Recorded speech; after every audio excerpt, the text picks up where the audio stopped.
Hey there, folks. This is Brock Chart, and we're back with another tutorial for you. This one is Heatwave from Five Finger Pop Book 1. And a little bit about this tune.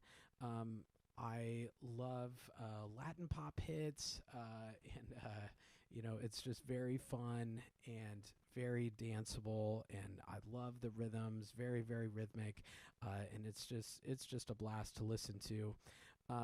And there was one that came out a few years ago called Despacito, and it was just one of those that you heard on the radio constantly, and it would stay in your head for weeks.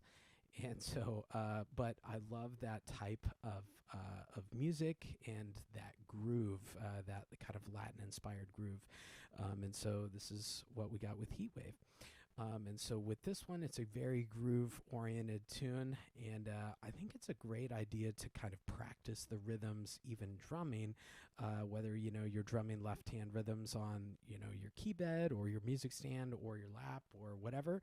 But it's a great way of just taking the notes out of the equation, especially if you're sight reading or just very early in this tune, and just concentrating on rhythms. And so it could be 1, 2, 3, 4, 1, 2.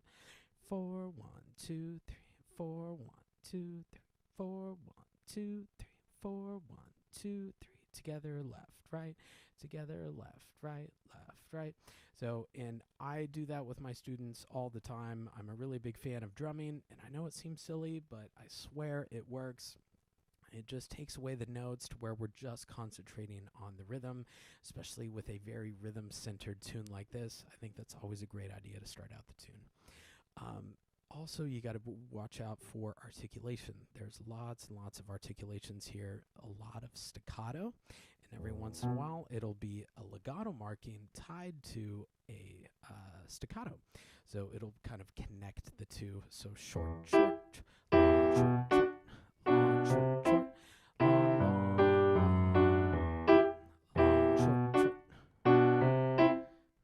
So, and my hand position here, I'm kind of stretched out a little bit in my left hand to where my 2 is on B, and that's so I can go to this C with my thumb.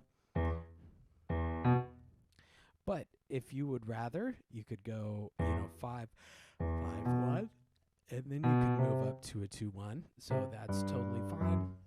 So, and then your right hand is going to be kind of doing these thirds here on the off beats in staccato, very, very short, very clipped, very rhythmic. And, it's almost like your hands are two different instruments. In a lot of this type of music, you'll have like a guitar or a rhythm guitar playing on the off beats. And your left hand is your bass player.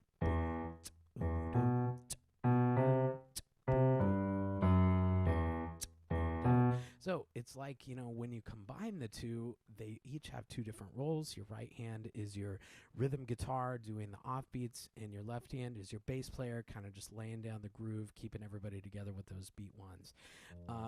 But yeah, that's kind of the basic groove of the tune, and we'll be coming to that again in the second page.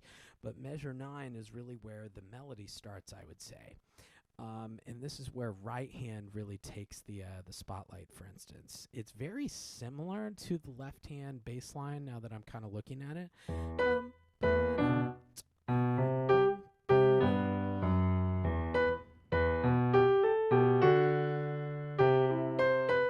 So it has a lot of similarities, especially in the rhythms and articulations. This like short, long, short, short, long, short.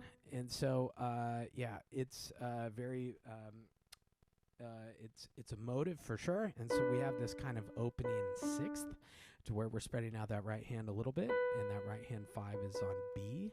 And then we're going to kind of do the same thing, same fingers even, but, excuse me, but we're just dropping it down a little bit to G with the pinky then. And then we're going to be coming up right back again to the B. And then this one here, this little figure, this is the very last bar of the first page. And I don't know, it's kind of up to you if you want to play that with a 3, 1, 5, 4. feels okay to me. But if you'd rather slide up to the 2, then I think that's okay too. We're going back to drumming and kind of going about this, as it does have some tricky rhythms. A great idea can be to drum one hand while playing the other. And so if we take like measure 9, for instance, 1, 2, 3, 4, 1, 2, 3, left, left, you know, and you can do the exact opposite too, where, you know, you play left hand and you drum right. So just a couple of different ways that that you can go about practicing this one. 17 is very, very similar to measure 9. And then 25, hey, we've seen that before. That's our intro. So in this one, on a lot of the tunes, it's just kind of a repetitive groove. Sometimes we call that a vamp. And gosh, I hope you guys check out the play along, because I've got some really talented friends. This guy, I've known him forever. He's a great jazz guitarist, but he actually picked up flamenco guitar. And you can hear him just doing a really amazing kind of Spanish-style acoustic guitar solo right here in 25, and you're kind of the backing band for him. And so I would definitely try that out with the play-along. Yeah, it's just it's a blast to play with. The very last thing here, you know, because it just kind of repeats and then it takes care of itself. That very last, I'll play 29 at the end.